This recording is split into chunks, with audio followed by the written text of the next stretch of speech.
tarde. Benvidos e benvidas unha vez máis a estas conversas Biosbardi, aos oficios do libro.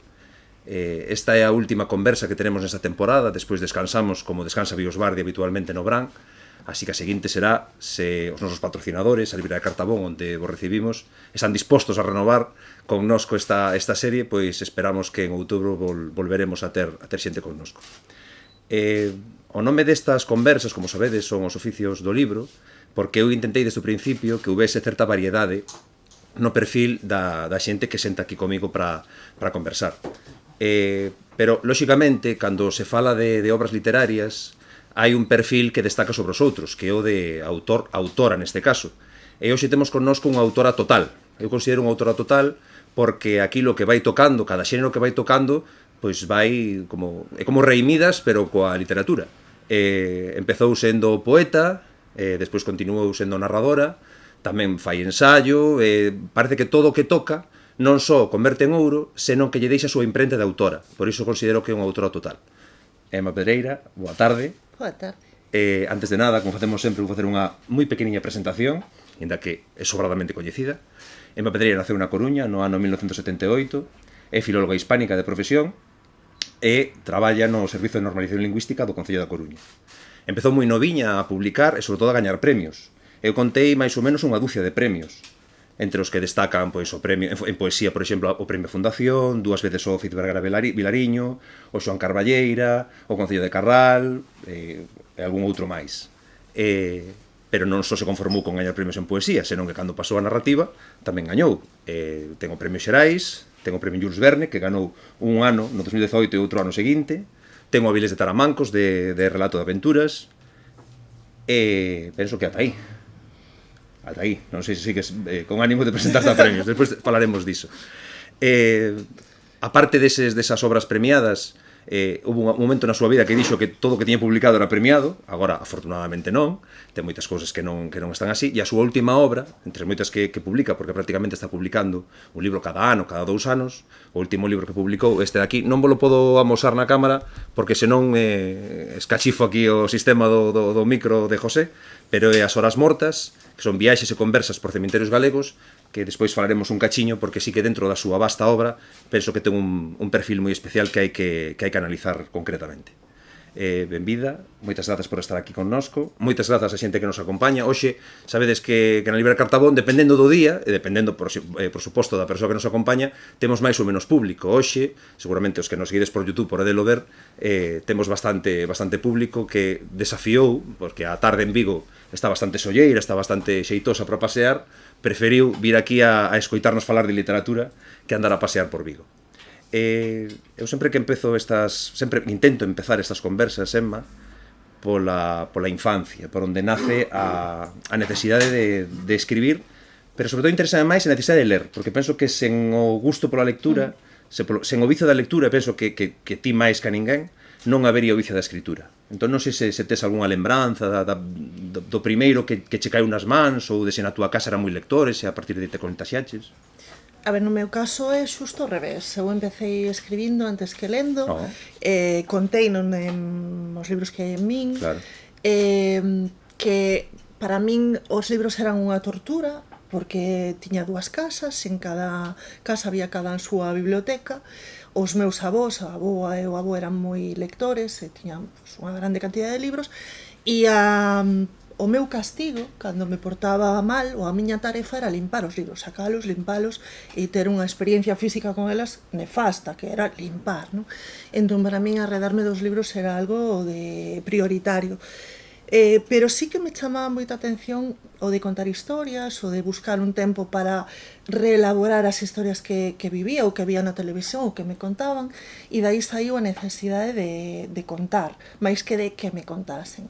Si, pasaron moitos máis anos ata que cheguei á experiencia de coller un libro e desfrutalo ao final, porque o problema moitas veces era que o aborrecemento acababa por tumbarme o libro, por quitarmo das mans e dicir, isto para que o quero, e desbotaba un libro tras outro porque prefería escribir eu as historias, que era moi soberbio, pero era case unha cosa de de compulsión, non? De necesitar xa certas historias e non andar buscando entre centos de libros.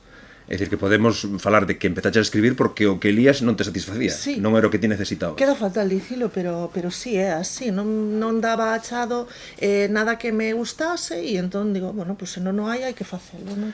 O que pasa que a dúbida é que historias lías que non te satisfacían, quero dicir, se ademais tiñas as dúas bibliotecas, supoño que había bastante variedade, había onde escoller. Claro, había que necesitabas ti que non había nos libros xa escritos? Pues probablemente necesitaba algo desta relación espello que buscamos todas as persoas cos libros, non? Pois naquelas alturas, pois unha heroína e non un heroe, un relato que estivese ambientado pois, nunha idade parecida a miña, nun lugar parecido aos lugares que eu frecuentaba, non sei, algo desa experiencia de recoñecerte no que estás lendo. E como non era así, porque o que había pola casa era o máis absurdo, heteroxéneo que te podes imaginar, pois non atopaba nada. Podías atopar dende Pelbook a Pardo Bazán, e Pardo Bazán para unha nena de 10 anos pois era too much. E non me interesaba todo aquilo, aparte do castigo, non? De ter esa experiencia carcelaria cos libros. Ti aludiches agora a este libro que temos aquí, os libros que hai en min, que é unha especie como de, efectivamente, de recompilatorio ou de crónica sentimental da tua relación cos libros. De confesión. Significa que en algún momento acabouse ese problema cos libros, é dicir, un momento que empezalles a poder acabalos. Sí, claro, sí. Non lembro cando, nin lembro con que libro, pero sí que fun avanzando e a compulsión por escribir converteuse tamén en compulsión por ler. Eu cando algo me gusta convirtome nunha persoa completamente devoratriz e compulsiva con iso, non? E sei que empecé por un recanto da casa a ler os libros e rematei polo outro. E tamén me pasou na facultade, por exemplo, na biblioteca escolar, que estaba prohibida no colexio ir á biblioteca, e a biblioteca era unha cela de castigo. Os que se portaban mal iraban á biblioteca. Entón, entendo moito como é o tema da animadversión á lectura, non? Se che castigan entre libros, pois, lógico que non os queiras a min en pinto. Ainda nos queixamos que a xente lea pouco. Polo menos os que saíron do teu cole instituto, eses non le dan nada. Sí, o meu círculo é bastante improbable que a xente siga lendo. Ti estudiaches filoloxía hispánica, supoño que por esa motivación, é dicir, que xa sempre estiveches criada entre letras, non? Bueno, a verdade é que non. Non sabía moi ben que facer da miña vida e quedei fumando fora mentre todas as miñas compañeras estaban matriculando e eu collín o último que pechaba, que era hispánicas, e tiña os números abertos, o sea, puido ser peruquería estética e eu estaría aí. O sea, sei que fixese o que fixese ia escribir, dábame igual, psicología, historia, matemáticas non, pero non me preocupaba que estudiar. Ia facelo, iba a leválo a cabo de todos xeitos e o meu cometido era escribir. Dentro da facultade, dentro dos estudos, esa, imos chamar entre comillas, apatía polo que ias estudar, aumentou ou diminueu? Ou realmente encontraches que foron unha boa escolla? Non, para nada. Para min foron anos moi frustrantes, onde non atopei ningún tipo de revulsivo a ningún tipo de vocación, onde o profesorado máis que nada o que facía era quitarche as ganas, había moitísima competitividade, non me gustou, para min foron anos perdidos. Perdidos nas aulas, ata que atopei que esas horas podía pasalas na biblioteca e pasei 4 ou 5 cursos que botei ali lendo como unha posesa na biblioteca e collendo ali os apuntamentos porque dentro das aulas sentíame mal físicamente. Foron anos moi malos para mí. O que pasa que, dentro do que comentas, supoño que hai un dilema. É dicir, ti tiñas moi claro, cando estabas no instituto, non que estudar, pero sí que querías dedicarte á escritura, ainda que fose como lecer, non vamos chamarte como profesión, pero sí dedicarlle suficiente tempo para esa práctica, pero non había ninguna carreira que satisfixese iso, nin teóricamente, nin despois na práctica. É dicir, calquera rapaza que nos estea escoitando hoxe, pensará, ao mellor con 16 anos, que a filoloxía é unha boa vía para desenvolver esa creatividade. Claro, por suposto, calquera carreira, calquera estudo que roce, non, a lingua e o tipo de construción de textos é útil para a literatura, non? Para escribir. A mí o que non me gustaba era o tempo perdido dentro dunha aula onde o profesorado está competindo contigo. Xa. Iso mesmo podelo facer ti en 2 horas na biblioteca, o que facías nunha semana dentro dunha aula. Naquel momento, sei que despois o tema foi cambiando, para min resultou moi frustrante, e aparte que iso, eu sentíme moi mal, son moi neófoba, o cambio do instituto para a universidade foi traumático, e era unha persoa moi insociable, ademais, todo se volveu na miña contra. Agás o feito de converterme aínda máis nun rato de biblioteca e deixarme disfrutar de coleccións de poesía impresionantes que non tiña na miña casa. Entón, aí sí que se me abriu un mundo de posibilidades na hora da literatura activa, non teórica. Agora sí que se me poña a pensar, pois terías buscado unha maneira de estudar literatura comparada ou teoría da literatura ou algo que deixase un pouco a lingüística aparte, por exemplo, e o tedio das aulas aparte. É que eu recordo cando falei con María Alonso Seisdedos, que ela falaba un poquinho ao revés, que lo que lle gustaba era a parte da lingüística e tal, non? E agora que ti me dis que che gustaba outra parte, igual o necesario sería mellor máis especialización dentro desa carreira, é dicir, que houvese como dúas vías, porque ao final, inda que parezan semellantes, a verdade a mí tamén me pasa, é dicir, a literatura ainda tal, pero a lingüística teño bastante tirria. É moi necesaria, lóxicamente, a ferramenta de unha e a outra. Non podes escribir sen papel e lápiz, entón tes as dúas, aí necesariamente das que botar man. Vexo agora, en perspectiva, e tirome dos pelos moitas veces dicindo, Dios, como perdín o tempo facendo isto. Por outra banda, enriquecín o meu tempo con moitas lecturas. Non é nada que non se poida solucionar a estas alturas, e despois penso que agora todos esos estudos están moitísimo máis especializados, máis divididos, ti si podes buscar outro tipo de canles para especializarte, non? E se prefires lingüística, se prefires ir pola banda da teoría literaria, pois especialistas. Naquel momento había o que había, e estudiabas Góngora, Quevedo e 4 señores máis. Non había nada máis.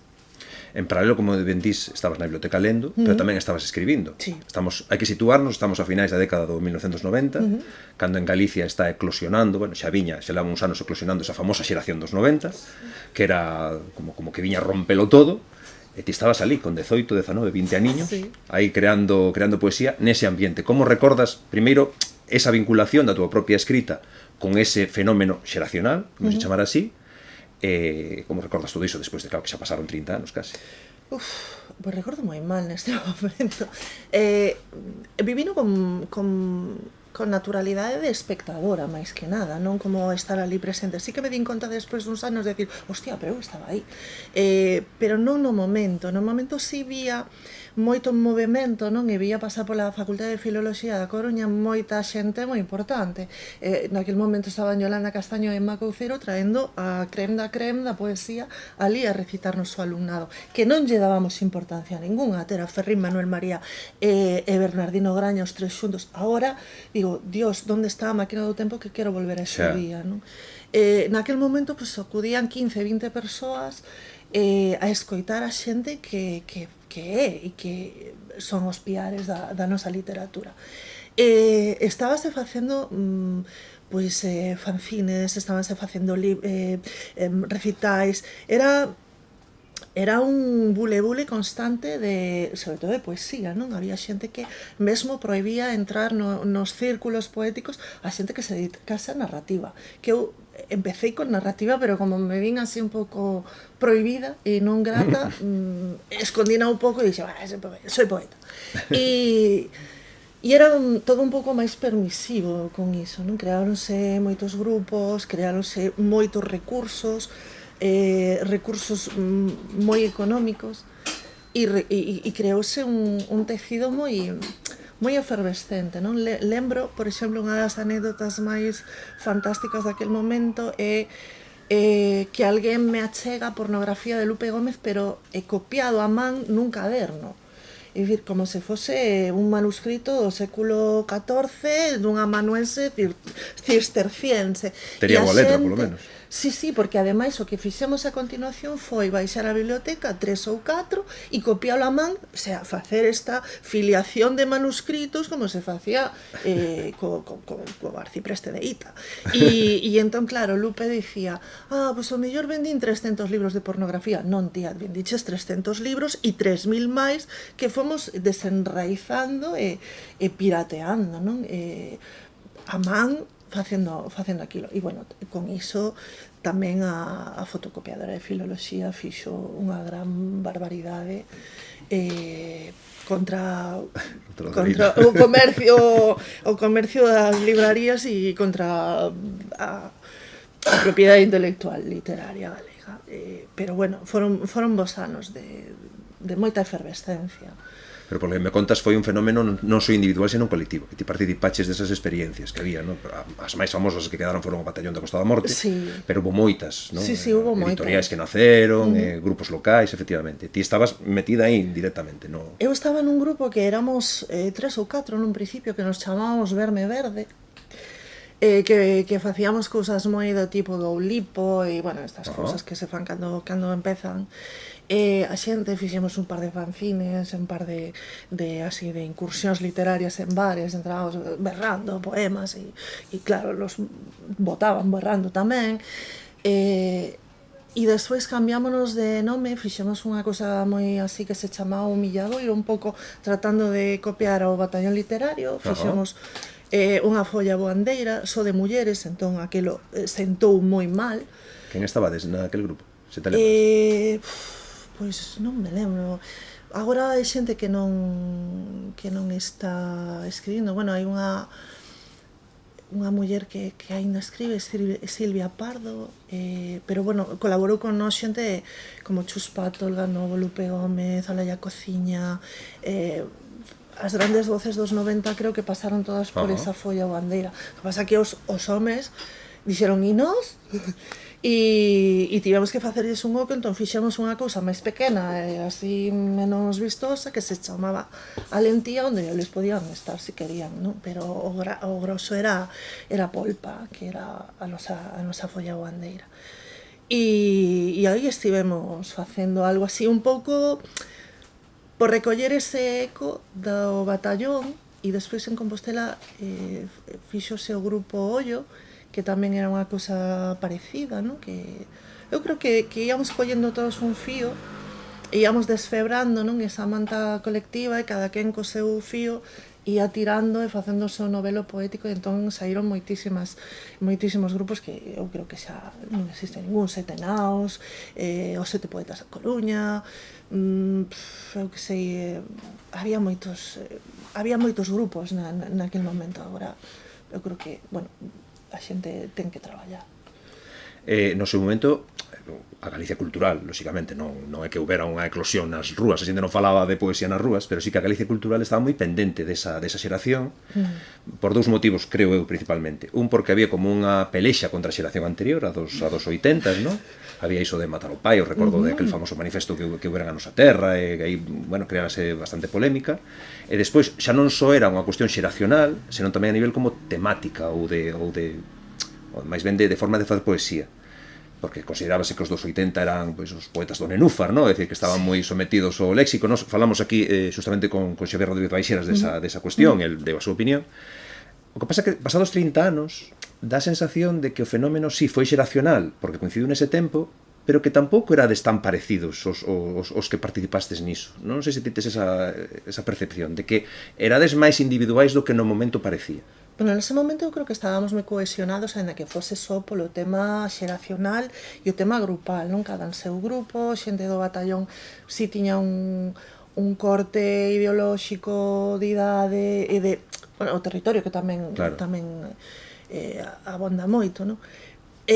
Naquel momento do encontronazo de escritores en lingua galega, cando se leu ese manifesto creo que era de Rafa Villar, creo que sí, creo que todos aplaudimos coas orellas a esta xente que se sentiu ofendida e que abandonou a sala. Eu estaba ese día ali e foi maravilloso, porque nos acabamos de falar nas aulas un día destes que ao mellor pois, estaba eu ali despistada na aula e se falou de que pasara o mesmo coas longas barbas dos modernistas contra as barbas rizadas dos románticos, non? Que é necesario iso, se non se dá por delongación ou por desgaste, un cambio xeracional, haberá que facelo por decapitación, non? Haberá que facelo a bestia.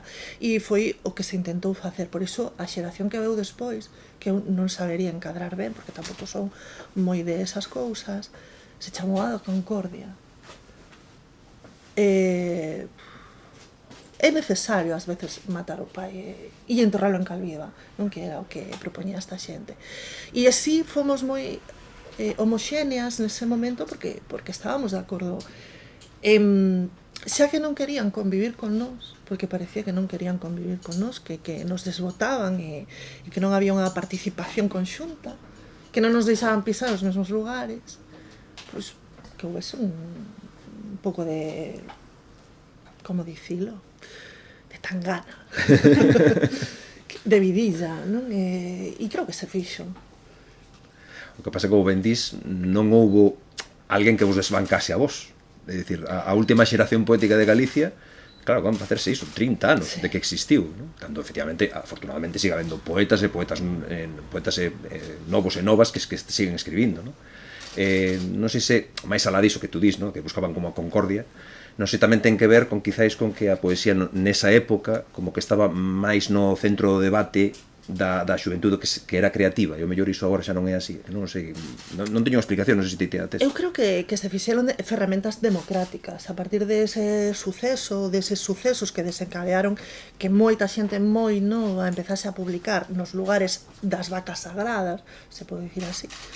Creáronse ferramentas moi democráticas que non só se vale recitar nos grandes centros culturais, nos teatros, senón que veimos recitar nos bares, imos recitar no mercado de abastos, se non nos deixan publicar nas editoriais, creamos nosas editoriais, e despois unha cousa moi importante que é o acompañamento. Empezaron a crearse os obradoiros literarios e os lugares onde ensinar técnica e ensinar un pouco de do que é necesario para ter unha calidade no texto. Antes non existía iso, ou se existía non estaba ao noso alcance, e polo tanto parecía que quen estaba aí xa nacera ensinado e a nós non podía chegar esa oportunidade de saber iso tamén, non? Eu lembro sentirme moi soa entre moita xente que escribía moi ben e que eran persoas que eu admiraba, e non poder ter un intercambio como pode ter un intercambio agora unha poeta ou un poeta que está empezando, e que me pregunte e que eu lle poida dicir. A mí non me custa nada, non? E sobre todo pensando no soa que me sentí no momento de crear, coas miñas dúbidas e coas miñas limitacións. Pero daquela ti notabas iso, é dicir, ti pasouche de ir a algún poeta maior que a ti e notar ese rexeitamento ou ese desprezo? Sí. Eu creo que foi... En base a que eras nova, en base a que eras muller, en base a que eras da Coruña? Probablemente tamén. Si houbo xente moi amable, que me regalou os seus libros. Preguntas unha cousa que che regale un señor os seus libros, manda carallo tamén. Xa. Te voy a enseñar con lo que yo sé que es lo más mejor. Pero sí que me sentín soa de acudir a, pues eso, a un recital de señores case sempre maduros, estar ali con 20 anos e escoitar as miñas costas a onde vai esa, non? Comentarios moi pexorativos. Iso tamén me retraeu moito. Normal, claro. Eu era, o que dicía antes, non? Era unha persoa moi retraída e escoitar a xente moi poderosa e que eu admiraba, poderosa na palabra, quero dicir, que eu admiraba dicir auténticas barbaridades non só do meu traballo, nin só de min, senón de compañeiras e compañeras moi, que agora son moi importantes. Eu teño escoitado barbaridades. Non sei, si hai esa soidade, houbo esa soidade. Gustoume moitísimo cando Biblos, a revista Biblos, a editora e libraría de Betanzos, Tucho Calvo creou o premio Biblos, E o premio, aparte de publicar unha novela, un proxecto de novela, designaba un titor, unha titora, para que esa persoa pudese escribir cómodamente e publicar, pois sabéndose respaldada por alguén que pasou por ese trance antes, non? Entón, eso gustoume moitísimo. E despois que empezaron a abrirse os obradoiros literarios como maneira de desfacernos desa soberbia de a estes lugares non podes chegar. Volvendo un poquinho a túa propia creación literaria a nivel de poesía, xa levas unha trayectoria moi ampla, e non sei se cando ti empezaches a facer poesía os presupostos estéticos e literarios que seguías seguelos mantendo. A mí non se entende que sí, que hai como unha evolución, ¿no? Que esa Emma nova ainda segue aí viva, non sei como ti o ves. A min gustame pensar que teño coherencia, pero que tamén teño evolución. Lógico, claro. Se sigo escribindo de igual maneira que cando publiquei calquera destes libros de aquí, pois, digo, despois de 30 anos seguir, o sea, non podo entrar na mesma roupa de hai 30 anos, imposible entrar na mesma maneira de facer o discurso, non? Pero sí creo que todas as miñas obras, polo menos en poética, engarzan, non? Son a mesma progresión do discurso. Exacto. E van pasar por lugares comuns, ás veces van discutir contra estes lugares comuns, porque o tempo, se falamos de autoficción dentro da poesía, o tempo me quitou a razón, non? Por exemplo, o tema da maternidade, que o maldigo e tal, e que me queixo del, pois de repente todo iso vai na miña contra, pero creo que sí que hai un pouco da eu de 16 anos na eu de 46, que ben que este aí. Eu creo que sí está ben, non? Sí, a inocencia non hai que perdela. Desde esa idade, eu creo que o primeiro premio gaña no 98-99, que creo que o Xoán Carballeira.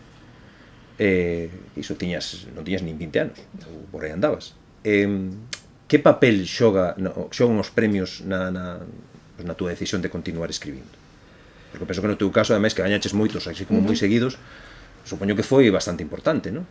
Como un acicate. Os premios naquel momento abríanche a porta dun editorial e dabanche cartos. O sea, o cuarto propio. Non era un espazo e un pecho que a independencia económica, pois ese cuarto propio eran os premios. Un espazo onde publicar, un espazo bo, ademais, que era a Espiral Maior neste momento, e un revulsivo económico importante, pois, para unha rapaza de 17-18 anos, non? E sobre todo os medios facíanse cargo, non, de levar a obra contigo da man, si había unha implicación, non? Agora é todo tan rápido e tan acumulativo que non se vive igual. E para mí foron, claro, e viña un tras outro. Cando publicaba o libro do ano anterior, gañaba un... Non sei, foi unha sorte, foi un azar, non sei o que foi, ou unha insistencia miña, non sei, pero sí que tiven esa fortuna de ir publicando un libro tras outro a raíz de premios, non? Chegou un momento que me preguntaron, pero ti publicaches algunha vez sen gañar un premio? Pois non sei o que é chamar a porta dun editorial. Daríame moita vergoña tamén, non? Como me pasou hai un par de anos. Non me fixo falta, tiven esa fortuna, non? Creo que son agradecida falando diso. Que gañases tantos premios de poesía indica que hai bastantes premios de poesía en Galicia. Ás veces parece que demasiados, non? Non sei como ti o ves, claro, ti és parte interesada porque gañaches moito e participaches moito, pero non sei se ves que quizáis hai como demasiados premios de poesía, non? O bo nunca é demasiado. Ti crees que non? Non, o bo nunca é demasiado, o malo é demasiado. Que falten oportunidades de que a xente participe e dea o seu traballo a coñecer, que falten esas oportunidades é malo. Que despois que as obras que se premen se xan mellores ou peores, eso xa depende do que se presente e de quen faga ese cribo. Pero eu creo que os premios literarios pois dan oportunidade a moita xente de abrirse paso ou de pechalo, porque o mellor ven ese mundo que hai aí, non lles compensa, volvense para a súa casa e non pasou nada. Teño un libro na rúa, total aquí, despois de 3 meses non o vais a ver ninguén, porque os libros desaparecen da noite a mañá, e eu creo que é importantísimo que os siga vendo. Ti falabas de como te acompañaban os medios. Eu recordo, eu estaba, claro, son 2 anos máis vello que a ti, recordo estar traballando na nosa terra e había as dúas emas, Sí. Mapereira e Macouceiro, que ademais eu teño que recoñecer que as confundía, de vez en cando non sabía cal era unha e cal era outra, pero sí que había como unha atención cara esas voces tan noviñas, ¿no? E agora falabas un pouco de que iso perdeuse. O que pasa non sei por que se perdeu, quizás porque por exemplo xa non existe a nosa terra, decir que tamén houve un cambio nos medios, porque claro, a nosa terra con todos os defectos que tiña, agora vou facer un pouco de crónica sentimental e nostálxica, cuidaba moito a cultura, no? E os grandes redactores da nosa terra, Carme Vidal, Xan Carballa, Gustavo Lucaetena, Manuel Veiga, eran todos redactores de cultura, sabían moi ben o que pasaba, no? Sí. E agora noto que iso, a pesar de que hai outros medios que podían coller o relevo, afortunadamente as cousas desaparecen, pero créanse outras, pero que non hai esa atención cara a cultura. Non sei se ti o ves como a min. Si, o ves igual, a perda da nosa terra, o de Galicia Hoxe, os Vieiros, todos estos outros portais, non, que houve, pois foron unha perda importante de atención para nós, non, e dun altofalante potente. A nós servíanos de termómetro, tomabas a temperatura do que había aí e de pronto quedas co diario cultural e co zigzag e con pouco máis. Na prensa escrita non hai nada, vas ás redes sociais que un pozo de iba a decir de sabiduría, que non terma dunha realidade, non? Eu boto en falla iso, pero claro, é pura nostalgia esa idade. Pero ti, como dixeches antes, compartes tempo con poetas máis novas. Non sei, con ela ao mellor sí que podes falar disto, decir que sei, ti contas as túas batallitas de cando eras nova, sí. efectivamente, con 18 19 anos, a nosa terra facíache entrevistas, igual sí que elas poden notar esa diferenza, non? É que, claro, antes había uns medios, agora hai outros, pero son moito máis básicos, moito máis ínfimos, moito máis instantáneos, non? Con 20 anos aí na portada da Voz de Galicia como se fose unha presidenta do goberno, ou a doble cara na Opinión ou no Faro de Vigo, iso agora é impensable para un poeta ou unha poeta novos. Pero podes ter, pois iso, unha conversa aquí nunha libraría en tempada de praia e que pode ver un montón de xente durante moito tempo, non? Existen outro tipo de medios. E si, que me queda agora? O recurso de contar as batallitas. Pero que eu non tiven que me contase as batallitas. A mí encantoume, por exemplo, escoitar a Baixeras o día que falastes aquí, porque non tiven oportunidade de escoitar a Baixeras falar desas cousas de ti a ti en ningún momento.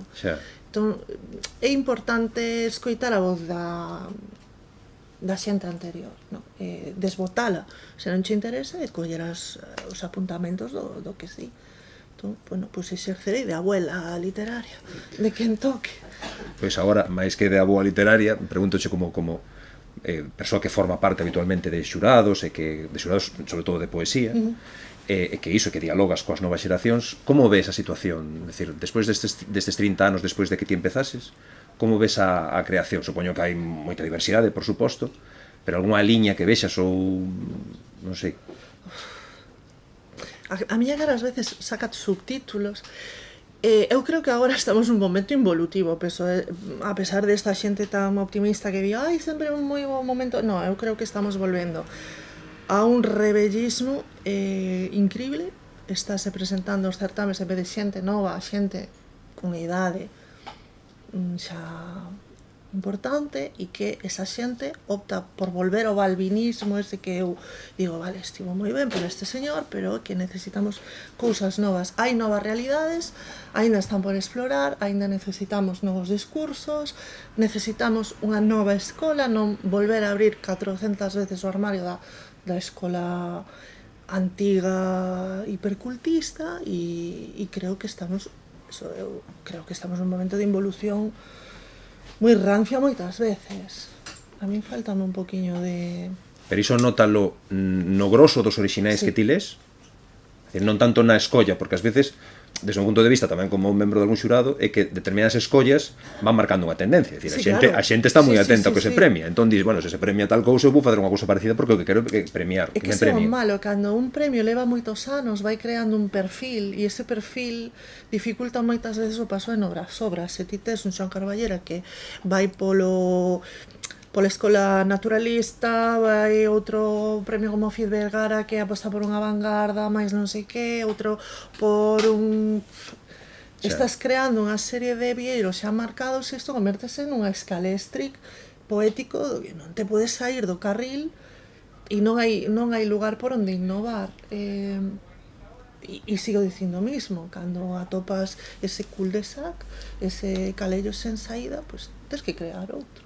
Entón, outro premio literario, outra editorial, outro lugar onde adiantar pola dereita. Xa. Supoño que ti, cando gañabas eses premios, non eran libros que estaban pensados para un premio. Eran libros que ti escribías e depois, bueno, ias mirar a convocatoria e dices, bueno, podome presentar a este, non? Claro, Supoño que era así.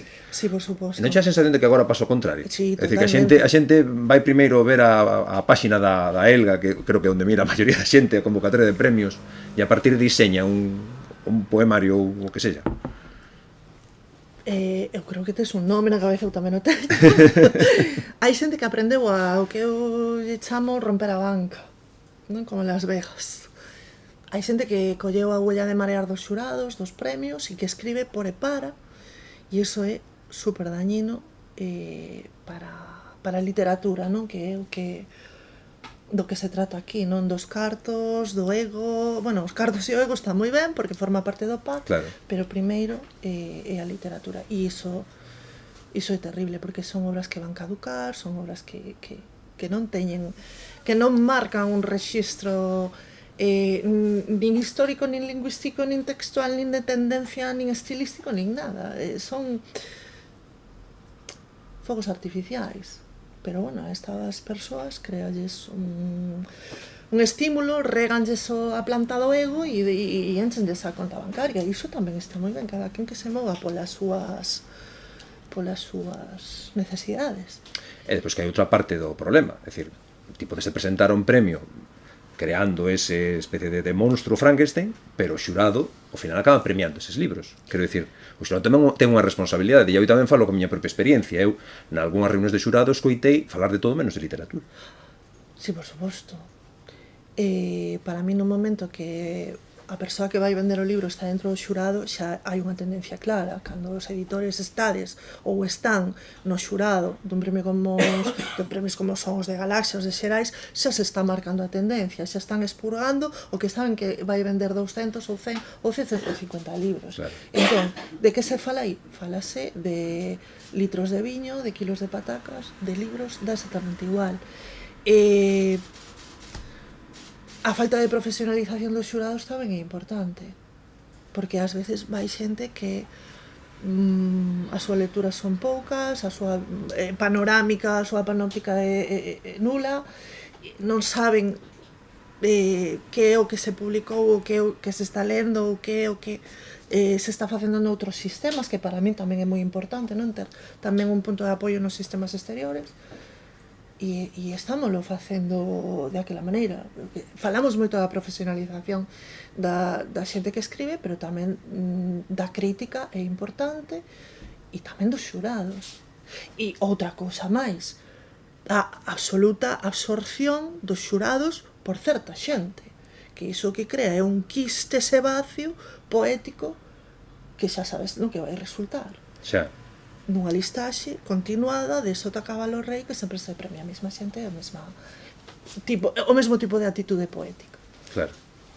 Pasa que son cousas que, así, falando en teoría, son doadas de entender, pero pois na práctica é complicado, porque eu, como que tamén tiven que montar algún xurado, ás veces é complicado que a xente se acepte entrar nun xurado, é dicir, é unha carga, é dicir, non se paga. Estar nun xurado non está pagado, salvo en algunhas excepcións. E que está o tema, se queremos profesionalizar, hai que pagar por un traballo, porque se ti pagas a un fontaneiro ou pagas a unha froiteira polo traballo que están facendo, por ler xe número de textos, deberías pagar. Claro. Entón, se queres un xurado que estea comprometido co tempo que vai investir lendo unhas horas ou obras, terás que pagar por esas obras empregadas.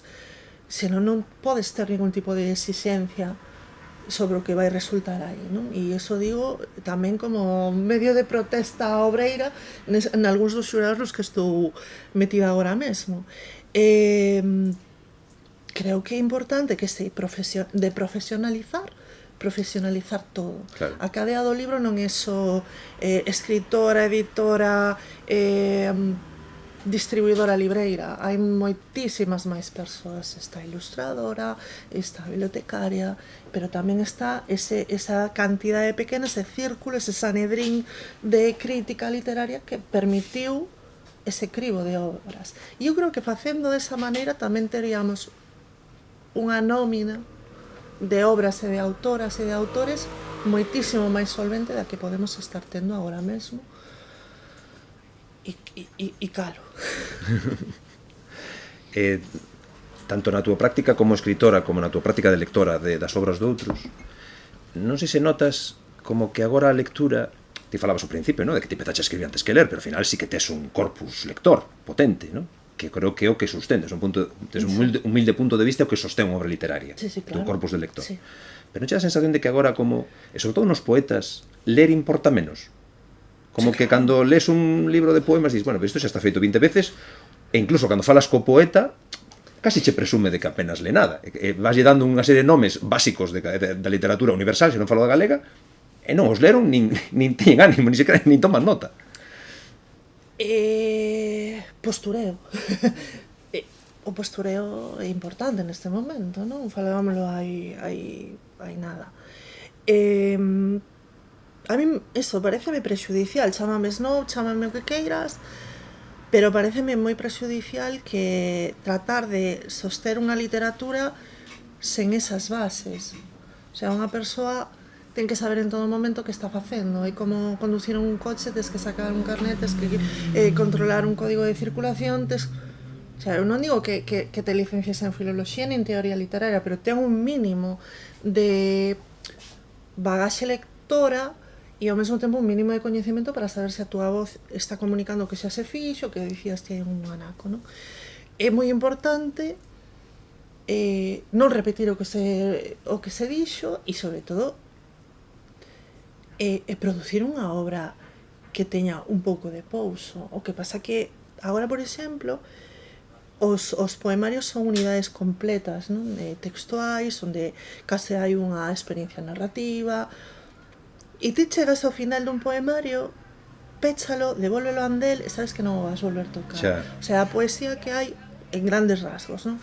E falando de maneira moi xenérica, moi xeral e moi inxusta, pero a metade dos poemarios que se publican non producen ningún tipo de reacción lectora, e van volver aos andéis e van volver ao nada do que saíron, non? Se saíron do nada de non ter unha acumulación de lecturas, van volver para o nada, porque claro, non reflicten, non pousan, non mancan, non deixan ningún tipo de pegada. En este momento, a ti como creadora, non che dá veces preguiza? É dicir, despois de tantos anos, de tantas obras, cando ves o que máis ou menos se vai destacando, supoño que aún tamén, legítimamente, lle entra certa preguiza. É dicir, para que seguir neste labor? Sí, entrame preguiza, claro, entrame preguiza e moitas veces miseria, non? De dicir,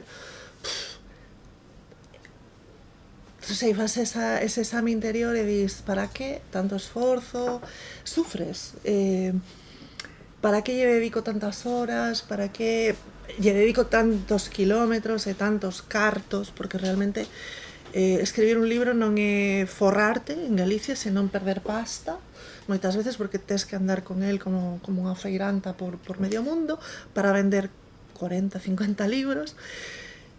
Para que? Se dentro de nada vai vir outro que ao mellor escribiu con 4 cervexas do súper e vai vender moitísimos máis exemplares que a ti porque tivo un golpe de sorte. Sí que me entra preguiza e me entra medo e ás veces moita angustia vital de dicir, Dios, despois de 30 anos no chollo terei que botar o freo, non o sei. E despois tamén me culpo moitas veces porque parte desa saturación que que se está dando no mercado, que tamén é prexudicial, as propias autoras e as propias editoriais estamos alimentando, non? Porque iso de pues, aquí hai mogollón de libros meus, pero aínda hai máis, e digo, era necesario todo isto. Ás veces a cantidade non é excesiva e non é necesario botar tanto fora, non? Somos moitas, e se todas producimos co mesmo ritmo, ao final o que temos é un exército de libros imposibles de ler. Xa que me sacas de tema, pregúntoche entón, nas túas gavetas hai moitas cousas que nunca verán a luz? Sí, por vergonza, por preguiza e por miseria, polos tres santos venerables da escrita. Sí, claro, por suposto, todo o mundo ten que ter vergoñas, non? E despois as herdeiras xa botarán contas sobre iso, mira, que pasou con García Márquez e con moitos outros, claro. Pero eu darei instruccións rosalianas de queima de oír e queimar. Sabes que iso, como non queimes ti, sí, fancho un Max Brod rapidamente. Sí, eso é certo. Bueno, pero moitas cousas están en disquetes, en floppies. Entón xa está inutilizado. Queimadas para sempre. No, sí, e por que non? Hai que ter tamén unha distancia, unha vergoña e unha autocrítica. Non todo é publicable. Lembrome de unha destas vacas sagradas que lía un texto teu e dicía, que verso tan bo, parece meu. No, é que hai que ter xusto o contrario, non? E dicir, hostia, que malo é isto, deixame facelo desaparecer. É moi necesaria esa actitude. Pois sabes que tamén é minoritario iso que ti fas. A maioría da xente tenlle pánico a deixar algo no caixón, non vai a ser o demo. Sempre hai que guardar cousas para queimar, porque ademais a calefacción está moi cara e ás veces hai que botar man do braseiro e aí tes combustible. Falamos ata agora, de moitos temas, pero principalmente no relativo a túa obra de poesía, pero hai un momento que decides, supoño que escribir non, porque escribir xa escribías de antes, pero decides publicar. Penso que debe ser este libro, non? Sí, eu creo que ven antes este. Este foi antes. Este debería permanecer nun caixón, efectivamente. Este é un dos as cintas adentras da colección que falabas ti, con sí, Mandallo de Biblos. Sí. Que pasou entón, para que decidises pasar a prosa? Pois eu creo que me desarmaría nese sentido, porque estaba un pouco farta de poemario por ano, é insostible, non? Poemario por ano chega a un punto que, bueno, eu creo que publiquei ata 3 ou 4 poemarios nun ano, non? Eu creo que chega a un punto que dis, teño máis que dicir, teño máis voltas que darlle aos temas, non me voy a poner máis fantástica, vou outra choia, non? Abres outro caixón e de pronto empezas a ver que claro, que te metiches nisto a través do relato, da narrativa e tal, non? Si publicara anteriormente, si fora premiada en relato, en narración curta, o que me resultaba moi difícil era escribir pezas máis grandes. Isto fora un encargo de Tucho, que me obrigara a sentar diante da máquina de escribir, bota aí unha novela, como... E sí que me levara moitísimo tempo, para min foi unha experiencia brutal, de boa e de mala, porque despois vin como era a auténtica edición, esta edición editorial de mesa e documento, e veña a tirar follas e veña a cruzar follas, eso foi maravilloso, porque é unha hostia ao ego brutal. Eso creo que xa non existe. E despois, pois, quedei nese sentido. Creo que tivo moito que ver coa maternidade tamén. Despois veu Corazón e demais tripas, despois dun tempo de seca absoluta. Que foi tamén premio de narrativas quentes, non? En positivas. Bueno, eso foi unha carallada do Macías. que foi unhas cousas terribles. Non ten mérito ningún, pero bueno, sí que me permitiu escribir económicamente non porque me dera pasta, porque non me deu, economía do tempo, non? Que creo que é algo que estamos vendo que funciona moi ben no literario, porque non temos tempo para ler e tampouco temos tempo para escribir. Cada vez os intervalos de lecer son máis curtos. E entón eu estaba escribindo este libro mentre aleitaba as miñas fillas Entón, dime conta da necesidade dos textos moi curtiños. E a xente, cando empezou a ler, deuse conta da necesidade de ler textos moi curtos que poidas abandonar, pero deixando pechados. Claro. E eu creo que foi o que me animou a seguir escribindo este tipo de textos, non? É dicir, pois o que antes investía en tempo, en esforzo, en escribir un poema, pois o mellor era o mesmo que escribir unha unidade narrativa de texto, e para min era moitísimo máis placenteiro. A poesía nunca non foi tanto. A poesía non che foi placenteira, non? Non, nunca. Non. Parecíame moi tediosa moitas veces. Sempre escribín tamén como moi en automático, non? Era algo moi musical que escoitaba na cabeza e tal. E, sen embargo, a narrativa para min ten unha técnica completamente diferente e unha postura e todo é totalmente distinta a hora de escribir. Bueno, espero que ninguén que estea vendo isto ou escoitando non lera a túa obra, pero pode ser que sí, sería fantástico tamén por outro lado, non? Espero no sentido de que oxalá todo o mundo en Galicia coñeza a Emma Pedreira, iso xa é fenómeno fan. Pero sí que non te coñeza como escritora, creo que sí que hai unhas características moi, o que falaba ao principio, non? Como moi de autora. Ti non és unha escritora que precisamente te importe. Hai temas que te importan, pero son temas que te importan casi como obsesións, é dicir, son os temas de Emma que teñen que aparecer aí, porque no fondo o que hai sobre todo na obra de Emma é estilo, non? Hai unha forma de contar as cousas, que eu creo que desde o momento que lees a primeira páxina sabe, calquera que te lera antes sabe que é teu, non?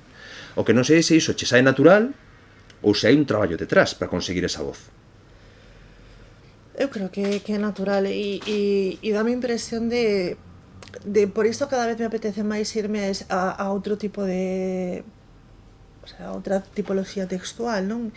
E a outros xéneros, porque quero escapar un pouco desa proxección, de estar sempre falando do meu rollo, de caer na autoficción.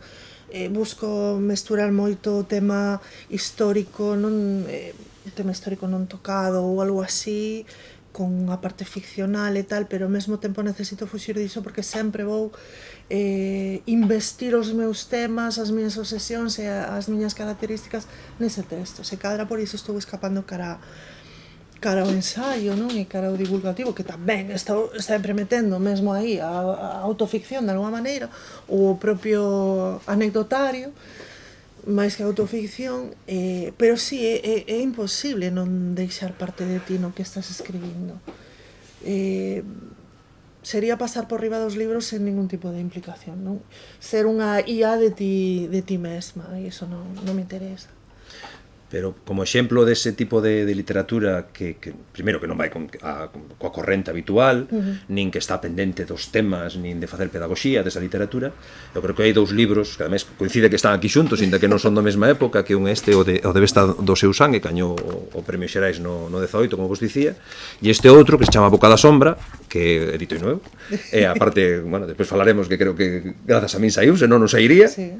que aquí rompes incluso certas convencións do relato, é dicir, son narrativa, pero podían publicarse casi perfectamente nunha colección de poesía, non? É que a mí o de rever cousas gustame moito. Sí, poderían sair nunha colección de poesía, de feito a Boca da Sombra considero unha novela poética, non? Sí, por suposto. Pois moi parecido ao que fixo Max Porter ou que fixo Dorothy Porter no seu momento. O caso que a xente non o vexa así. Eu me tiro el rollo de que sí, pero para mí é moi difícil saírme do fronteirizo e de saltar dunha leira a outra, non? Mentres estou escribindo. Vou a poesía, volo para o ensaio, métome no... Gústame mesmo copiar textos de outra xente no medio, esconder cousas. Gústame xogar coa persoa que lee, porque sempre digo, os libros teñen que valer para algo máis que para lelos unha vez e devolvelos ao andel, non? Teñen que picarche de alguma maneira, proerche e deixarche un rollo de decir, hostia, espera, déxame volver a isto que creo que o entendín mal ou que de repente o entendín ben. Gústame xogar e sobre todo divírteme moitísimo, divírteme coa crueldade esa, non? De estar escribindo e dicir, vamos soltar isto aquí a ver si o pillan. E sobre todo gustame descolocar moito dun libro para outro. Divírtome, como se tivese un público aí de verdade, non? De que vai ler este... Que o tes. Sabes a que me refiro. eh, teño un ego que se compensa con moi pouquiño, como de cactus. E me doado. Non sei, creo que é un pouco de min, que eu son un pouco así, non kamikaze no momento de todo o mundo está facendo isto, pois eu vou facer todo o contrario. Eu, coa visión de hoxe, no, cando estaba preparando a entrevista, non coa visión que tiven cando gañache o premio Xerais, pero coa visión de hoxe, pareceme xa difícil que ti te presentases, pero imposible que gañases. É dicir, eu agora vexo esa novela gañando o premio Xerais, e iso que non hai pasou tanto tempo, pasaron 7 anos. Pero é un concepto de premio Xerais completamente alleo que é agora, non? Home, por suposto, porque ademais Xerais agora mesmo, se non é a editorial máis wow que existe, é pouco lle falta. Xa me acabo de pechar unha porta, da igual, teño aira. Sempre. Claro, que agora cada vez o tema das bases é máis restritivo.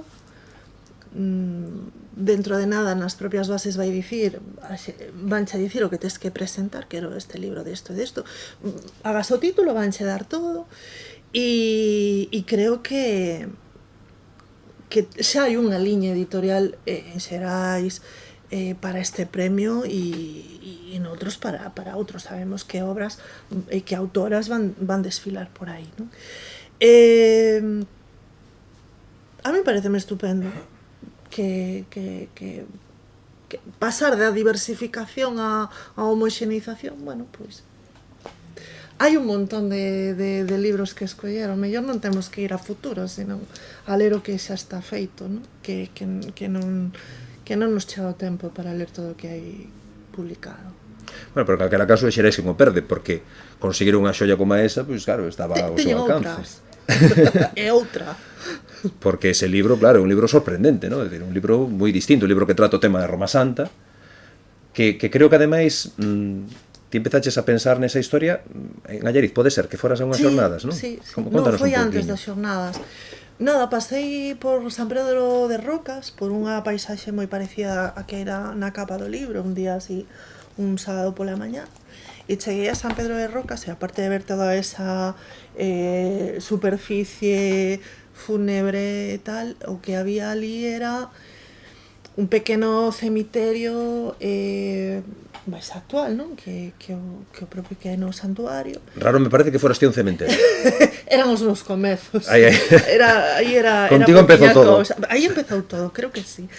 E onde probablemente había un cartel que lembraba a Manuel Blanco Roma Santa, pero non se falaba das vítimas. En ningún momento, nin en ningún lugar se falou das mulleres, nin dos seus nomes. E pareceume moi triste, moi injusto, que soubésemos todo dun asasino, tiñamos como a grande etiqueta de o noso primeiro asasino serial, pero non recuperemos eses nomes desas 13 vítimas ou 9, depende das versións.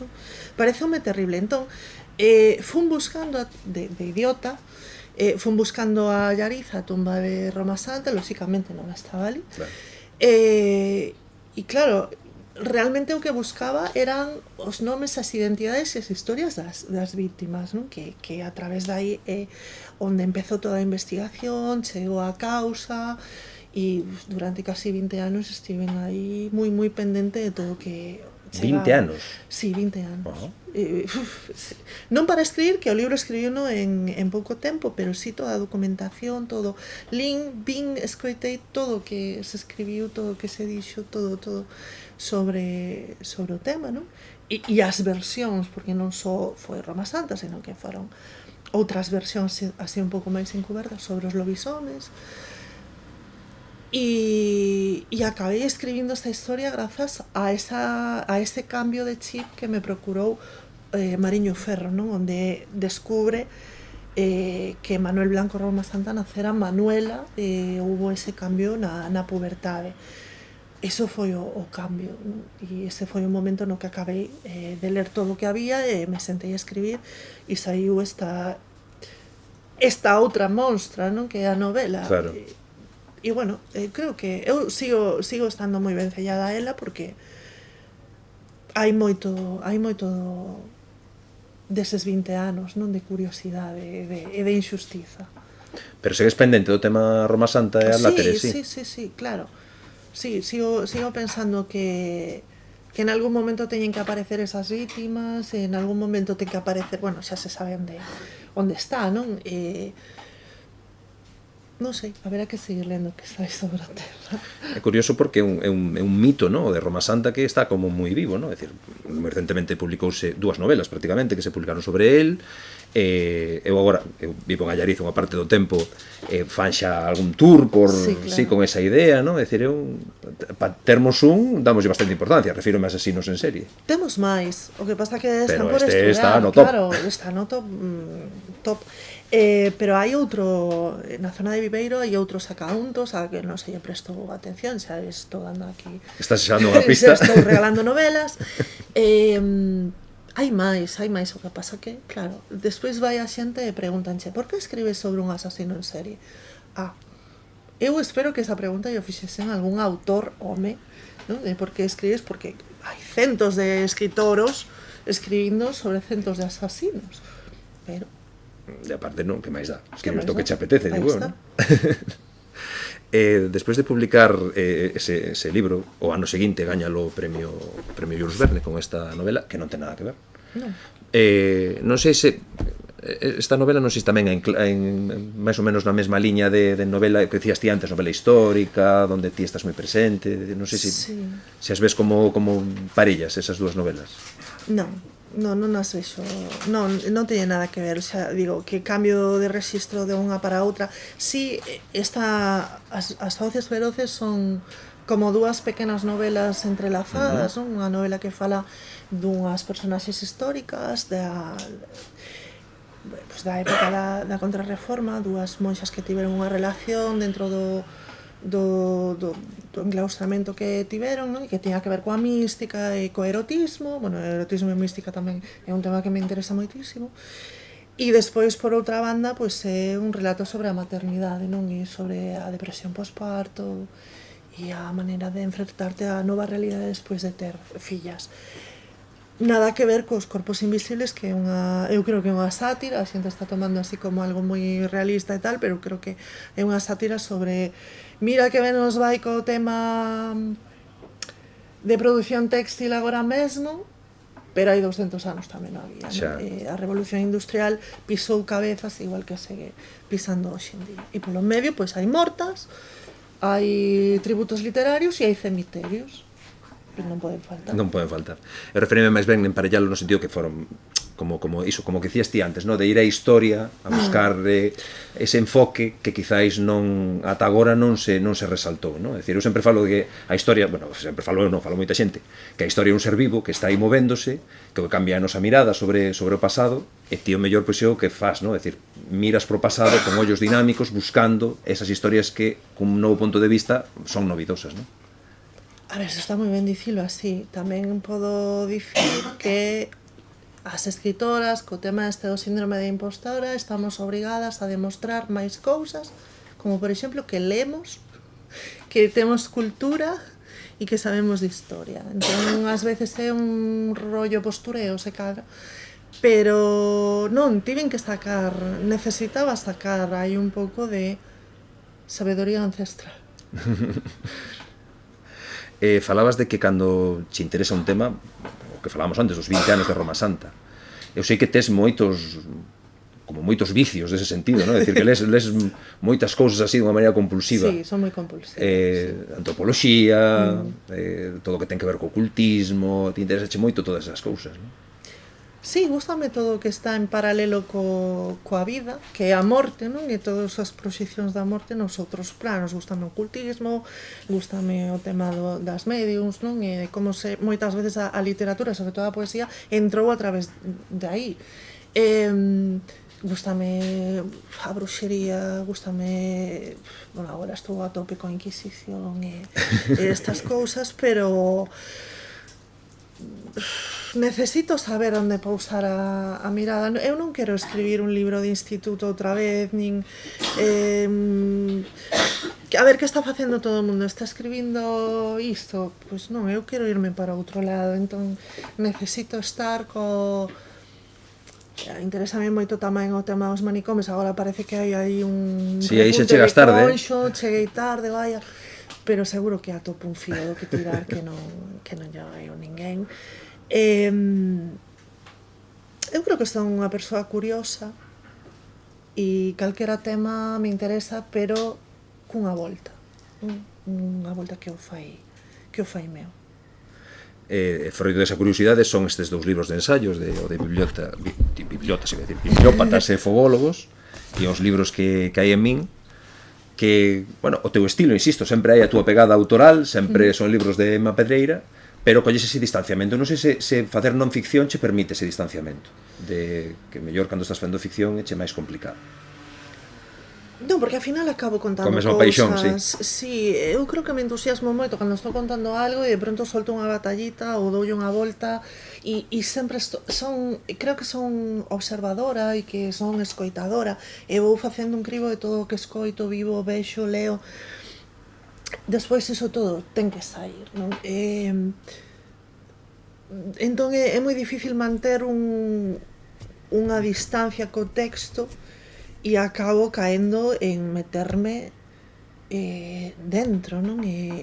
Se non aparezo como...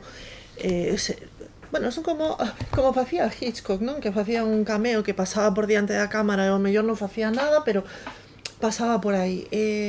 Eu ás veces paso por aí tamén, apetéceme. Con Bibliópatas gustoume poñer a proba como funcionaba, despois de Corazón e de Máis tripas, que tamén o fixen, o meu sentido do humor, porque sempre fun como moi seria, moi pechada e moi fría na poesía, e de repente chego a narrativa e digo, estou farta de poñer a máscara de poeta, quero ser eu mesma. E eu sempre estou dicindo tonterías e burradas, e dando unha volta de porca a todo, e entón apetecíame moito probar como funcionaba ese sentido do humor. Ademais, eu tiño moito respeto polo texto humorístico, porque é dos que antes caducan. A caducidade do humor, o sea, facer chorar é moi fácil, compoñerlle a alguén a súa nómina da factura da luz diante xa o tes, pero facela rir é moito máis complicado. Porque normalmente o humor é referencial e se esa referencia caduca perdeuse ese punto. E eu buscaba a maneira de crear un humor que non caducase. Entón, aínda que son textos moi curtos, creo que apelei a un humor bastante universal, bastante naif moitas veces, e mesmo a nosa retranca que non vai entender nin Dios, que é moi nosa, para que fose ese a maneira de integrarme no texto e poñer a proba se o meu humor funcionaba literariamente ou non. E como ves? Eu creo que aínda a xente se sigue rindo con este libro, non sei cantos anos ten, pero eu creo que sigue facendo graza, pero sobre todo porque, claro, fala moito de nós, é un libro metaliterario, claro. E creo que fala de nós, a ver, a xente máis rancia do sistema sentoulle mal, pero se non te sentido humor marchado pobo. E o resto que ten un pouco de autocrítica sí que lle sentou ben e que se sabe rir coas nosas miserias, non? E coas nosas eivas. E trataba un pouco diso, de ter algo de autocrítica, de ser un pouco humildes e dicir, a ver, que somos os que somos e estamos as que estamos. E nada que hoxe non sigue estando aí. Preguntábache como te sentiras facendo humor, porque doblache la aposta. Publicaches este libro que, aparte dos anxos, que é un libro de humor negro directamente. Negrísimo. É dicir, nenos e morte. Tabú. E eu sei, porque mo contaches, que as reaccións non sempre foron as que ti esperabas. É dicir, batiches de fuciños coa idade de ouro da literalidade, non? Sí. É que estamos inmersas no literal, non? non sei, a min asustoume, e cando Carlos e eu fixemos este libro, escachábamos a rir, empezamos, bueno, foi unha festa escribilo e ilustralo, Que pasámoslo para que moi non o ben. coñeza, son historias curtas de nenos que acaban morrendo, sempre. Sí, ou que xa están Das maneiras máis mortos disparatadas, dende... ou que están mortos do principio. Claro, bueno, algún está vivo, está viva. Pero a xente tomouno moi mal, porque ademais a morte infantil é un tabú en Galicia e no, o sea, podes falar absolutamente de todo, pero non podes falar de nenos e nenas mortos, porque todo o mundo, ai, mi primo, non sei que, e a todo o mundo lle ofendía que escribises un libro sobre nenos. A ver, por favor, de que estamos falando? Se és capaz de tragarte un tocho de 600 páxinas sobre a matanza de non sei que, pero és incapaz de rir cun neno que se desmayou porque se chamaba Loriandro e non sei, volvo a repetir que non teña sentido de humor que marche do pouco. A literalidade vai acabar con nós. Non é humorístico a boca da sombra, pero tamén ten frontalles a certa reacción que aí sí que contabas. E aí entón agora Sí. vamos un pouco repasar. Eu este libro lino, por circunstancias que ahora non veñen o caso, soube inmediatamente que era de Emma e propuxenche que o publicases. Que coido que foi o libro que máis eu pelexei como editor para que a autora o quixese publicar. Normalmente pasa o contrario, é dicir, todo o mundo me quere colocar un libro e Emma dicía que non, pero tú estás seguro e tal, e eu xa tiña prácticamente maquetado, dicía, casi mellor non publicalo. Sí, deu moitas Dicir, voltas. tiñas moito medo, non? Pero non era un medo literario, porque o libro literalmente está moi ben, eu creo que ti estás orgulloso do que fixeches. Sí. Sino que era un medo moral, vamos a chamar así. Moral no sentido de que temías reaccións que podemos denominar como morais. Que hubo alguna, afortunadamente, non Sí, foron por mayoritarias. suposto, pero bueno, foron sonoras. Pero é dicir que ti non podemos decir que non estiveses avisada, ti contabas con iso. A cuestión que me preocupa é porque ti contabas con iso e como iso ata certa punto pode modelar a túa forma de escribir ou a túa propia valoración dos textos que fas, non? Volvo a apelar a humildade cando digo que escribo o que me gusta e o que disfruto escribindo, non? E busco a maneira de contactar comigo. Non é que escriba para min, esa é unha chorrada tremenda, porque entón non o mandas a un premio, non o mandas a unha editora, non lle das o coñazo aos editores, non? Escríbelo para que te lean, pero ao mesmo tempo escribes o tipo de texto que che gustaría ler. E eu con este estaba moi insegura, escribino hai bastante tempo, antes de toda esta fricción sobre o tema da prostitución, a cousa estaba un pouco máis calma, non? Que no momento cimeiro, non? Do debate, pero sabía que ia haber debate e eu quería que houvese debate. O que non sabía era que a parte mala do debate ia ir contra min e ia ir as agochadas, non? Que non... Amigo que, a mí xa cho dixen, non quero presentar o libro porque é unha maneira de destripalo e non me interesa. Quero que sexa un libro que a xente lea e que despois veñan discutir comigo. Ninguén veu discutir comigo. A xente veume parabenizar e dicirme, guau, que libro te marcaches e tal, pero ninguna das persoas que odiaron o libro, bueno, sí, unha, me dixo directamente, joder, pues mira, aquí estás perpetuando este estereotipo, porque non me deron a oportunidade de explicar primeiro, o tema da literalidade, de estás entendendo como queres entender.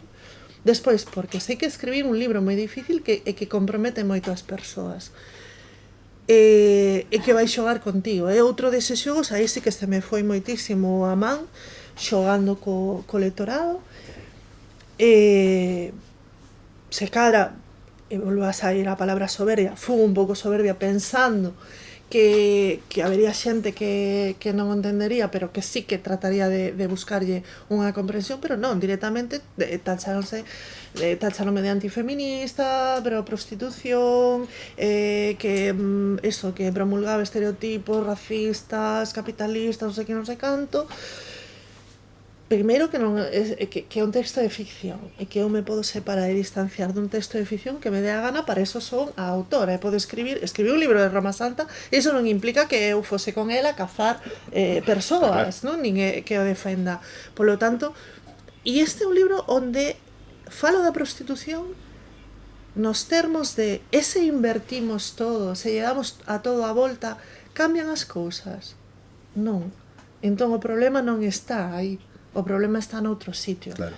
O xogo é, imos buscar onde está, porque ao final non se trata de imos buscar a persoa asasina, iso é o de menos. Onde está a responsabilidade que isto exista, como se lle chama, e iso é o que a xente probablemente non entendeu, non? A xente que deosta este libro e a min de paso. Cosa que me parece estupenda porque eu sabía que iba a pasar e a min encántame que haxa reaccións cos meus libros, non? Ou boas ou malas, pero que as haxa. Porque iso significa que a xente pasou polo libro. Claro. E xa está. E, bueno, pois algún día alguén me convida a un club literario para explicar o que escribí, pois eu irei e direille, pois mira, escribín isto e significa isto. Claro, pero ti, que a ti te acusen de antifeminista, non sei, como se me acusan a mí de anticeltista, quero dicir, son cousas que ti tes toda unha trayectoria, e tes unha posición pública pero podo quitarla, notoria. Sabes? É un disfraz, podo quitarla, deixala aquí, escribir un libro, despois volver a poñer. Non sei, non entendo. Claro, decir isto... Eu creo que é un libro feminista. Por suposto, claro, non? Non o sei. E en todo caso, a autora é feminista, é dicir, será feminista, fago, é dicir, percibas ti o que percibas no seu texto, non? Pero a min esa reacción o que preocúpame no sentido de que ninguén está libre de pecado. Quero dicir, ti imagínate que eu publico ese libro, eu ou alguén do meu perfil. Igual, non sei o que diría, sería... Entón, claro, ninguén está... Ao final, ese discurso de reacción, a mí dá sendo que é unha reacción, sobre todo, primaria. É dicir, que é moi de un rexeitamento casi como se ves un araño ou un lagarto, non? A mí pareceme infantil. Como non me gustou este libro, xa non me vai gustar máis ningún libro teu que imos anteriores, e é unha cousa así de demonización un pouco absurda. Tamén pareceme infantil cando falas dunha cousa e non deixas o espazo de que a outra persoa se defenda.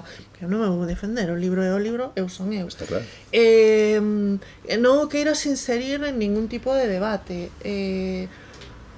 Nunca 120 páxinas, eu creo que non chega a 120 páxinas. Sí, por aí anda. Deron para tanto hate, like, que é maravilloso.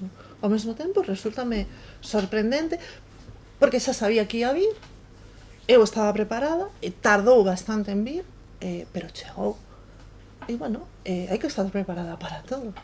Claro, o que pasa é que xa mirando con máis amplitude, eu recordo cando era libreiro, que... xa empezabas a ver xente que chegaba e dicía, preguntabache por un libro, e ti no momento que lle empezabas a escribir isto, non sigas, como se estuveras asesinando unha gallola con ratos ou algo así, non? É dicir, que hai como uma especie como de repulsión non polo estilo, sino polo tema. Hai como temas que non quero saber diso.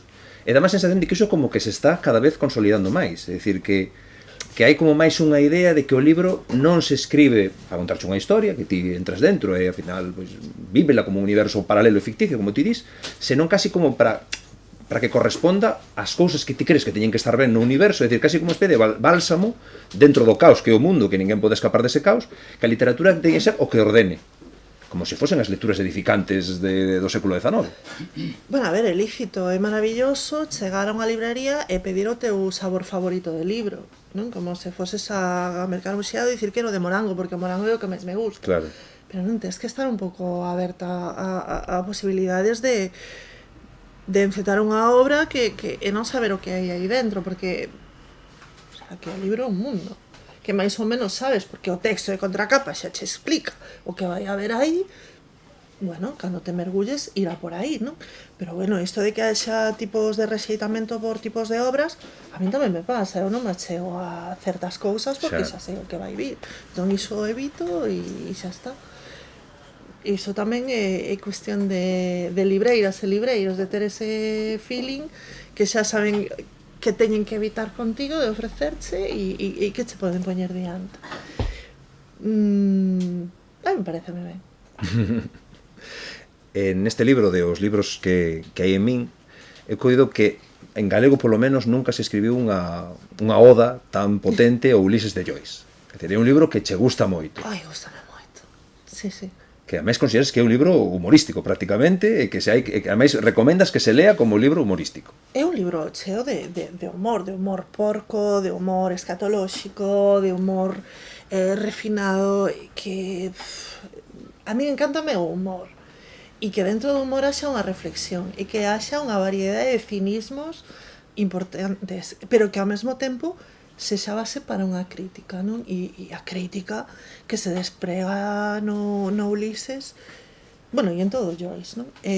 Pasa por todos os estados da política, do social, do histórico, do literario, do persoal, que eu creo que neste libro está, o sea, todo. Non sei se teveches oportunidade de ler Nós tivemos aquí a María Alonso Seisdedos, que foi unha das traductoras ao galego. Non sei se teveches oportunidade de lelo en galego tamén. Sí. Non sei se compartes. Eu son desa idea que en galego soa mellor que en castelán, polo menos nas edicións que a mí me tocaron. A ver, os palabróns en galego son moito máis palabróns. Eso sabémoslos as nenas e os nenos que nos criamos co xabarín e con Asterix en galego e coas pelis de Terminator en galego. Entón, sí, a min gustame moitísimo como está traducido ao galego. E que máis dá, se non o estamos lendo na lingua original? Por iso, non? Eu prefiro lelo na miña lingua, entón a min pareceme un traballazo espectacular para esa edición. O Ulises era un libro que tamén o recordo na época universitaria, que ata fixeron unha aposta con un amigo para ver que non acababa antes. É dicir, era un libro que naquela época como que era algo que dicía, bueno, non podo dedicarme a nada que teña que ver con cultura sen ler Ulises. Oxe, pensas que segue sendo así? Pensas que segue tendo influencia? Non. Agora mesmo as lecturas temibles, non sei por qué, pero xa ninguén vai a elas. A xente xa non volve ler o Quixote, xa todo aquilo que foi imposición e prescripción literaria no cole, no instituto, na carreira, iso xa quedou desbotado, xa pasamos por aí unha vez. E eu non creo que haxa xente que veña a esta librería pedindo un Ulises ou pedindo un Tolstoi, un Dostoyevsky ou nada diso, non?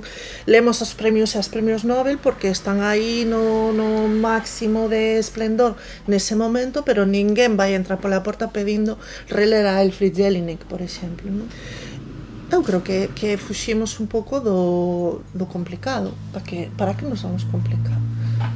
Pero ao mesmo tempo tamén ves que o prestixio segue estando aí, é dicir, Cartaresco, por dicir, un escritor con prestixio, pero ao mesmo tempo tamén con certa potencia comercial, non? Sí. É dicir, non é precisamente unha lectura fácil, nin unha lectura que vaya cos tempos, é dicir, non é unha lectura woke, por dicir iso, non? É dicir, que ao final, incluso pros escritores, o consello que quedarlles é que tampouco teñen por que fiarse desa corrente, porque o mellor o interesante está mirando por outro lado, non?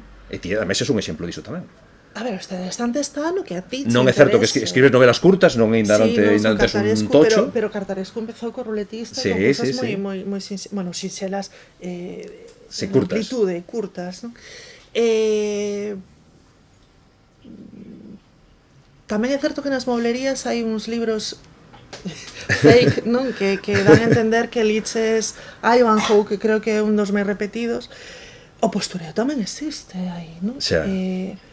Podes ter ali os irmáns Karamazov e a xente pensar que o liches, claro. non o tocaches nunca e ten unha cotra de polvo así de grande. Entón, creo que vai co saber facer e o saber finxir de cada quen. A min encantame Cartarescu e hai moita xente que lle encanta Cartarescu porque a outra xente lle encanta Cartarescu, pero non o leron. Eu, por exemplo, penso moito nisto de 3.000, 5.000, 10.000 libros vendidos. Significa que se venderon e se leron, ou que se venderon e se fixo a foto, se subiu a foto, se fixo o procedente postureo outra vez e se devolveu a Andel. Leuse esa obra realmente, entón bestseller é igual a best read. Non sei, creo que ten que ver un pouco iso co que queres amosar que faz ou co que faz realmente. Xa. Ese libro, non sei se foi a porta de entrada, pero creo que pensar que sí, cara tamén ao teu labor crítico, é dicir, tamén desenvolves crítica literaria. Formaches parte da plataforma da SEGA, agora teño a fortuna de que publiques de cando en vez en Biosbardia. Non sei se te sentes cómoda tamén aí como escritora con unha ampla trayectoria, meterte no outro lado, poñerte do outro lado do espello, a xulgar a obra allea. A ver, é moi complicado, porque sobre todo os límites entre escribir crítica e opinar son cada vez máis inestables. E a mí moléstame moito ocupar espazos que non me corresponden, pero creo que por formación e por trayectoria non teño que explicar a ninguén que estou facendo cando fago crítica. E se fago crítica, non o sei. Realmente síntome cómoda falando de libros, porque creo que sempre falei de libros desde que empecé a ler. Teño a necesidade de contar o bo e o malo que atopo, e sobre todo de buscar eses fíos comunicativos con outras obras, non? Por eso en Biosbardia fago esas comunicacións entre obras. Gústame que un libro leve a outras lecturas e que se vaya ramificando e que vaya abrindo outras árbores lectoras, pero creo que é moi difícil soster, igual que moita xente se encha a boca dicindo non, eu son poeta, eu son escritor. Parece que é malo, ou que é máis difícil aínda dicir non, son crítica, non? Que ten que vir alguén a poñerche o carimbo de crítico ou de crítica na fronte. Tes que pasar por non sei, unha oposición a notarías críticas de literatura. Eu síntome cómoda falando de libros, diante dunhas cervexas e diante dun ordenador, que despois leve o que eu opino a plataforma da Sega ou adiante.gal ou mesmo a Biosbardia. O meu medo é estar ocupando espazos que non tería por que ocupar. Outra vez a síndrome da impostora. Tal cual, xo que tes moi desenvolvida. Sí, como para non tela. E agora o tramo final da entrevista, se vos parece ben, vai estar dedicado a este libro, que non o podo ensinar porque está aí o micrófono enriba. A ver, bueno, pues entón sí, porque este merece a pena que a xente que nos está vendo que se quede con el, e se non o coñecen que o vayan comprar rapidísimo. Non me gusta o formato este así, parece un pouco catálogo de mobles. Pero bueno, como non está aquí a editora de Bahía, podo axustar contas con ela, non é unha broma. O libro está moi ben, e ademais penso que como un antes e un despois na túa trayectoria. Este libro aquí hai moito de ti, aquí neste volume. Non é únicamente porque sei que naceu casi como unha encarga, non? Unha cousa así, a medias, non? Non, para nada. Non, xordeu como outra das miñas compulsións. Como este tema de cada vez que viaxo visito sempre unha libraría de Bello, unha librería de Lance, un mercado, máis un cemiterio. Empecé a ver que había libros sobre os cemiterios de todo o mundo, que os cemiterios de moitísimos lugares de Europa e do resto do mundo están dentro das listaxes de patrimonio, dentro das rutas turísticas, pero aquí non. E nos contamos cun patrimonio cemiterial importantísimo, fúnebre, moi importante, e ninguén estaba prestando atención. E o que dixen, cando hai unha cousa que fai falla, pero non está feita, pois eu teño a teima de facela eu. A xente fixo na pandemia co pan, non? Querían pan e fixeron pan, pois eu fixen un libro de cemiterios, porque non había un, pero, bueno, a mí non me chegaba para nada. E necesitaba saber un pouquiño, non? Xa dixen que me gustaba moito o tema relacionado coa morte, pois necesitaba ver cal era o tratamento dos lugares e sobre todo como era a experiencia da xente co tema da morte, e xa non tanto da morte, porque antropolóxicamente en Galicia a morte está super tratada, dende as cociñas ata os grandes foros académicos, pero faltábamos cemiterios, e claro, non está todo aí, é unha pequenísima parte. Sí, podrías facer unha serie de varios volumes. Pero non creo que haxa ninguén que me aguante o ritmo de ler outra vez, e agora cambados de arriba e cambados de abaixo. Creo que é un pouco cansino, pero non, estou facendo, sí, porque... Estás escribindo, sí? Sí, estou escribindo, teño esa te. Porque este efectivamente é un percorrido polos cemiterios, pero non é un libro, non é unha guía de cemiterios ao uso. Aparte de que hai moito de ti como autora, tamén hai moito anecdotario de xente que está ao redor dos cemiterios, hai como unha especie de captación daquilo que non está máis visible, non? Notase que tes un alma de reporteira, que chegas aos sitios e dis, a ver, o que non, isto non, a mí interésame esta outra cousa, non? Un gusto pola microhistoria, é dicir, hai realmente casi un tratado de cultura galega a moitos niveis, non? É dicir, no cemiterio hai unha parte da nosa identidade, como é normal, porque pasamos máis anos no cemiterio que na vida, e que ti consigues pescudala, non? É dicir, non é un libro de cemiterios que mellor non se podía facer en Andalucía, quero dicir, hai moito de Galicia aí tamén, non? Sí, por suposto. A ver, moitos dos meus libros son intraducibles precisamente pola galeguidade. E eu non trato de tapala con nada para facer fácil unha comprensión fora. A min, se teño un contacto co público andaluz, pois maravilloso, pero o público ao que eu me refiro é o galego.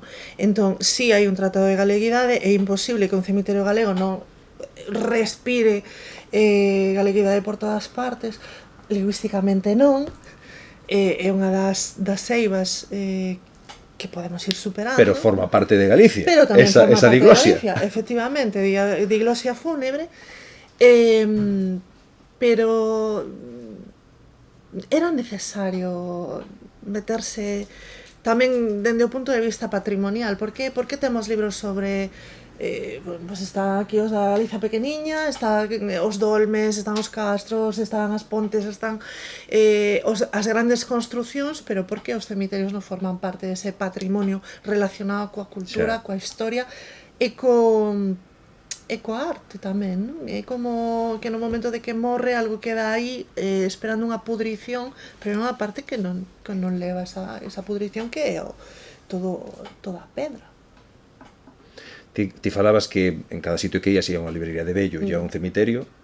Bueno, irás a máis cementerios que a librerías de vello, porque en Galicia, bueno, en xeral, hai bastante máis do outro. Sí. Ata un punto que supoño que é inasumible, é dicir, ou es como Domingo Fontán, que pateou cada unha das parroquias de Galicia, ou senón ainda che quedan moitos por visitar, non? A verdade é que estou facendo tantos kilómetros como Fontán. O que pasa que eu non vou a pé e non vou en carro e vou de alguma maneira máis tecnolóxicamente máis avanzada.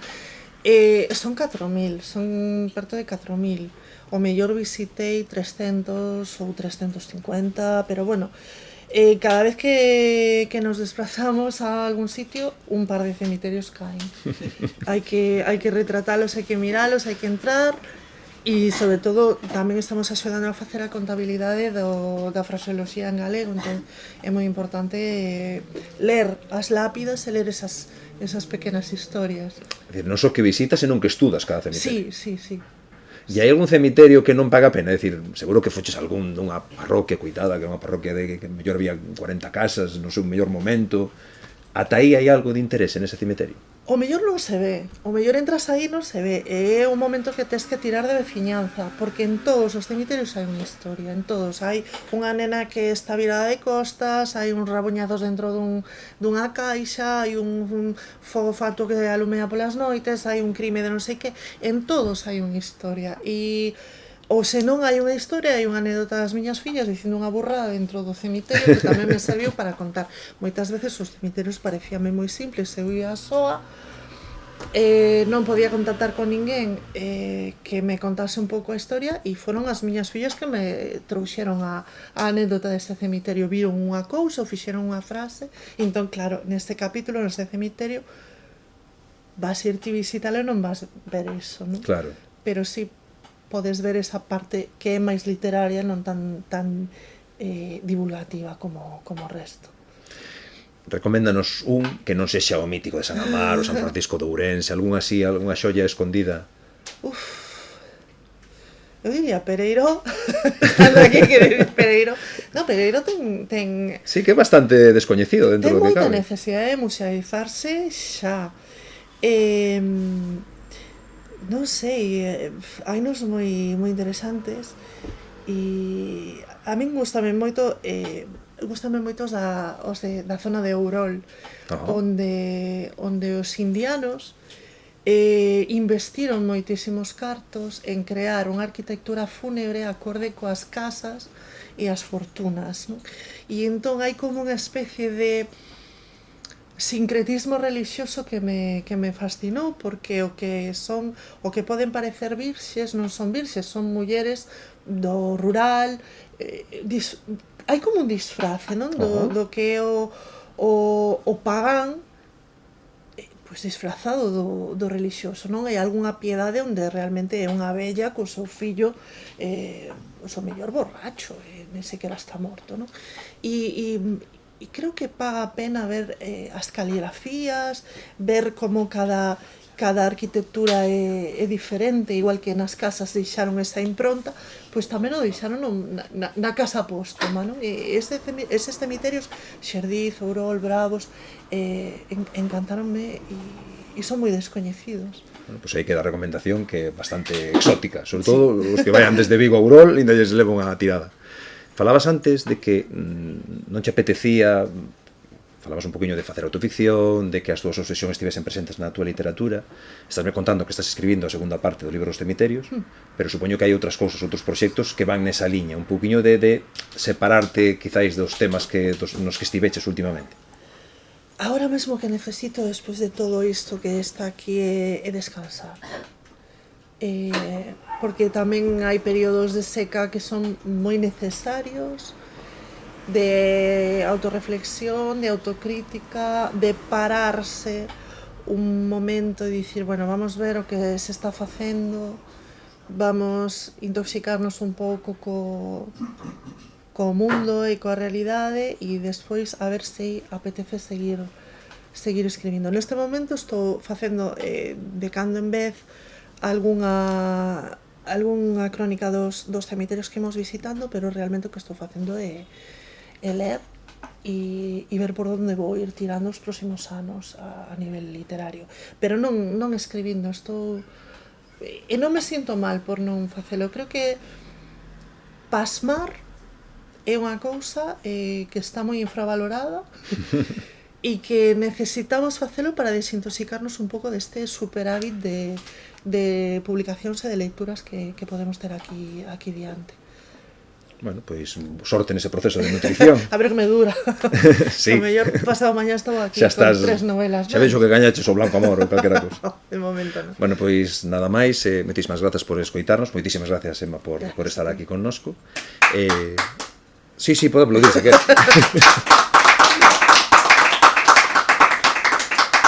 E pros que seguides este espazo de conversas, en outubro, se todo vai ben, volveremos. Graciñas.